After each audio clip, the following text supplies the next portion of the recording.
Hello दोस्तों, आप देख रहे हैं द सर्कल। और आज हम बात करेंगे एक ऐसे शख्स की जो अमेरिका से रूस गया पुराने मिसाइल के खोखे खरीदने, ताकि उससे कुछ ऐसा बना सके जो आज तक कोई नहीं बना पाया था। उड़कर जमीन पर उतरने वाला रॉकेट, ऐसा रॉकेट जो कभी किसी ने सोचा भी नहीं होगा कि ये भी कभी पॉसिबल होगा कि नहीं होगा। अगर किसी ने सोचा होगा तो उसके पास आइडिया नहीं होगा कि ऐसे रॉकेट को किस तरह जमीन पर वापस लाया जा सकता है। और अगर किसी के पास आइडिया भी होगा तो उसने क्या नहीं किया होगा। पर एक ऐसा शख्स जो उम्मीद रखता था कि रॉकेट को जमीन पर वापस लाया जा सकता है, उसे दुनिया का आज एलन मस्क के नाम से जाना जाता है।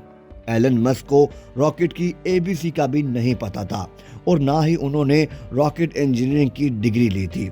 एलन मस्क ऐसा रॉकेट बनाने चले थे जो उस वक्त की बड़ी बड़ी कंपनियों को भी नहीं पता होगा।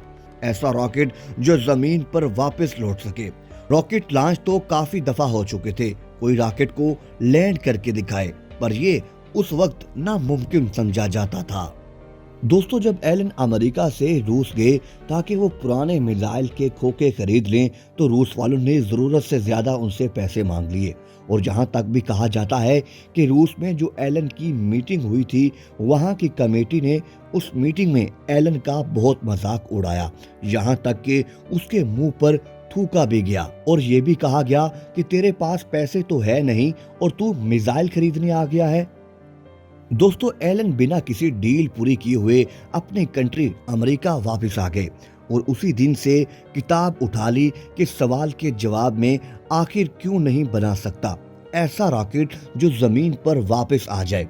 और ऐसा रॉकेट बनाऊंगा जो कम खर्चे पर स्पेस में जाएगा। और एक के बाद एक किताब एलन ने पढ़ डाली और शुरू कर दिया अपना पहला प्रोजेक्ट। दोस्तों, सन 2006 पहले लॉन्च के 37 सेकंड के बाद एलन का रॉकेट सीधा जमीन पर आकर गिर गया और ये इस शिद्दत से गिरा कि उसके टुकड़े टुकड़े हो गए और प्रोजेक्ट फेल हो गया। एलन ने इस प्रोजेक्ट पर 4 साल काम किया, यानी कि 2002 से लेकर 2006 तक, लेकिन ये प्रोजेक्ट फेल हो गया और पैसों का भारी भरकम जो है वो एलन को नुकसान उठाना पड़ा। दोस्तों, फिर एलन ने इस सवाल का जवाब ढूंढना शुरू कर दिया कि आखिरकार पहला प्रोजेक्ट फेल क्यों हुआ और रॉकेट लॉन्च क्यों नहीं हुआ, आखिर कमी क्या थी। 1 साल बाद फिर रॉकेट लॉन्च किया गया, लेकिन इस दफा भी वही हुआ जो पहली बार नाकामी हुई। और फिर तीसरी बार कोशिश की गई और तीसरी कोशिश भी नाकाम रही। अब एलन के पास सिर्फ एक रॉकेट जितने पैसे थे, या शायद इतने भी पैसे नहीं थे। और एलन के पास जितने अच्छे अच्छे इंजीनियर थे वो एलन को छोड़कर वापस चले गए। पर एलन में इतना जुनून था कि उसने सोचा कि एक दफा और कोशिश कीजिए, लेकिन उसके पास इतने पैसे नहीं थे कि वो अच्छे इंजीनियर्स को हायर कर सके। तो उसने सोचा कि जब मैंने इतनी पढ़ाई की है तो मैं ही इस प्रोजेक्ट का चीफ इंजीनियर बन जाऊं। एलन वो चीफ इंजीनियर था जिसके पास खुद की कोई रॉकेट इंजीनियरिंग की डिग्री ना थी। बहुत अजीब बात थी और बेहद रिस्की काम था। पैसों का पहले ही भारी भरकम नुकसान हो चुका था, लेकिन इस बंदे की हिम्मत का नुकसान कोई भी ना कर पाया। और दोस्तों, इसके बाद पूरी दुनिया ने देखा कि एलन का एक ऐसा रॉकेट बना डाला जो सबसे कम बजट का था और दोबारा जमीन पर वापस भी आ सकता था।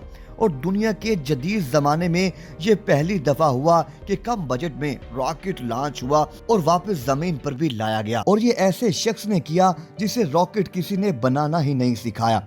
आज एलन की कंपनी को दुनिया स्पेस एक्स के नाम से जानती है और इसके बने हुए रॉकेट्स में इतनी जान है कि नासा जैसी बड़ी कंपनी भी अपने काफी सैटेलाइट स्पेस एक्स के जरिए खला में रवाना करती है। दोस्तों, जब एलन के 3 नाकाम प्रोजेक्ट के बाद चौथा प्रोजेक्ट कामयाब हुआ तो नासा ने कहा कि हमें तुम्हारा रॉकेट चाहिए। और 3 से 5 महीने में ये डील भी मुकम्मल हो गई, क्योंकि उससे पहले नासा का बहुत ज्यादा खर्चा हो चुका था सैटेलाइट्स को खला में रवाना करने में। लेकिन एलन जैसा शख्स सिर्फ यहाँ तक ना रुका और कहा कि ऐसा रॉकेट बनाऊंगा जिसको बार बार इस्तेमाल किया जा सके। आमतौर पर ऐसा होता है कि जब किसी सैटेलाइट्स को खला में लॉन्च करना होता है तो सैटेलाइट्स को कैरी करने वाला रॉकेट भी चला जाता है,